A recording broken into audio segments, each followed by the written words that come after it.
Welcome to the Slop Farm. Enjoy the video. You start by opening Settings and navigating to Notification and Control Center so you can modify quick toggles. Once there, tap Quick Toggle or Edit Tiles to enter the control editor. This gives you access to hidden switches. You add the data usage or mobile data tile because it exposes real-time usage in the notification panel. Make sure to confirm changes and close settings. This prepares the panel to show the data metric you want without extra apps.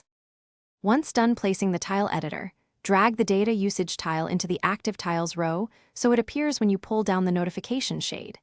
You position it near Wi-Fi or mobile data for quick context, because proximity helps you compare connection state and consumption.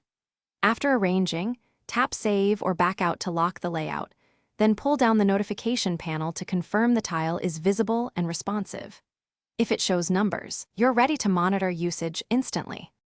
You finish by tapping the new tile to open the detailed data usage view or to toggle mobile data. This verifies the feature works and explains current consumption.